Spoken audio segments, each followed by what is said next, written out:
Welcome back to Hillside Power Sport Repair, where today I attempt to drill through the frame and resize at the same time the hitch that's going on the back of the old W250 3/4 ton Dodge pickup. I'm using somewhere around a 3/16 bolt from my Pilot, and this is obviously is a time lapse, but it had to be because this was a pretty long video, and I'll be honest, a video of watching paint dry might have actually been more entertaining. If you look over the side of the screen, you can see on the right side how that little tube is kind of moving back and forth, kind of a gray thing.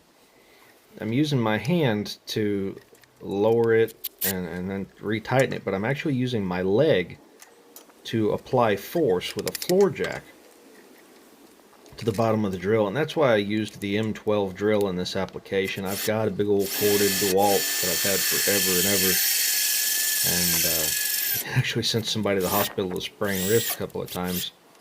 But yeah, it doesn't have a flat spot on the bottom, whereas the M12 does have a flat spot on the bottom. Yes, this is the longest drill bit that I own, just in case you were wondering. It's a 5/8 drill bit. It's actually a masonry bit that I bought from the hardware store down the road because I had to have a 5/8 hole one day. I don't remember what it was for, but it had to be 5/8 or 11/16 or something. And this is what they had. And it was kind of expensive, and it's set up for one of those drills with got a spline in it. Of course, I don't have that. The spline was right in the way, so I ended up having to grind it off. But it worked fair for this. I won't say it worked good. You can see it gets caught a lot as it's going up there, but this is a big, long drill, and this is some hard metal in this frame. Really hard. And if this was, regular old soft, almost gummy mild steel, it would work better. And as you watch, there's 4 holes. I already did one to check my theory on how everything was going to work. But as you watch the last 2 past this one, you'll notice that it drills pretty easy because there's a massive hole in the frame right there, and there's a steel plate, just 1/4 inch by 2 inch steel strap, cut about 5 or 6 inches long.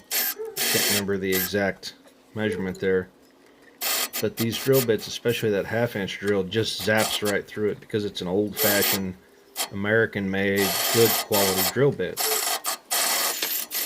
and really works good. But you'll notice as this one, when I was drilling through the frame itself, I had a lot more issues. And we did use red Loctite for this application. There's a reason for that.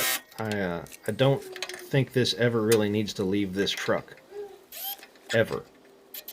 Ever, ever, ever.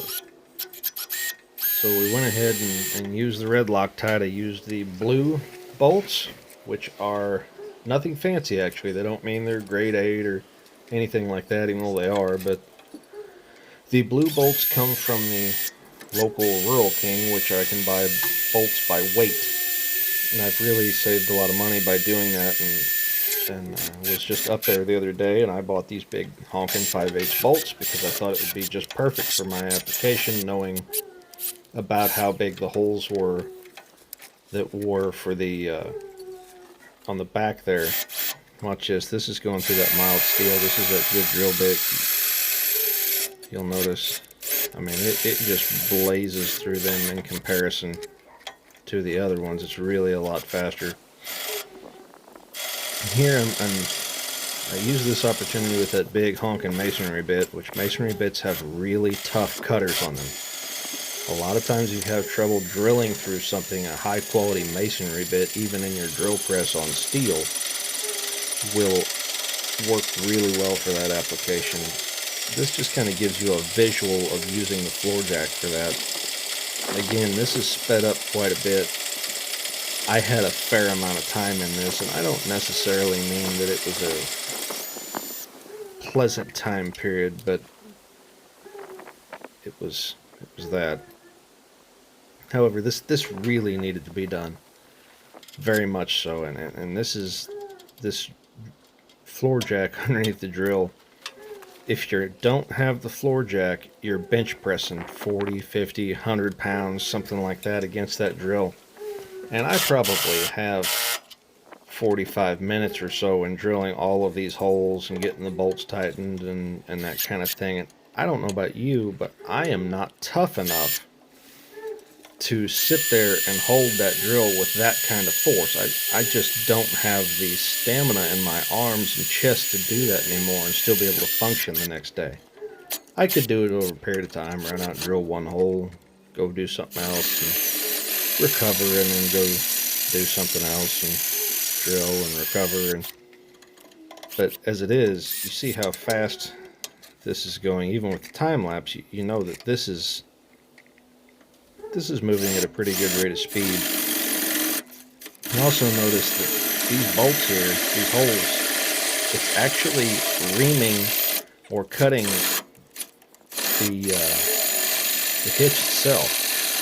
It's cutting holes in the hitch to resize them to the 5/8 bolt. So this whole thing is clamped and drilled, and then I tightened it with the Milwaukee 18-volt high torque half-inch impact. So these things, it's hard to tell in the pictures, but it's actually kind of deformed for washers is how tight that is. It's just really tight. It would not be a problem at all to, pick up the truck and sling it around by this hitch. These bolts would never go anywhere. It would probably break the welds on something first, or shear the pin that's in the hitch itself in the receiver section. Had pretty good luck with this. I hope that this operation kind of helps you with everything and any projects you're working on, and please subscribe, guys. Thank you so much for your time, and I really appreciate you watching.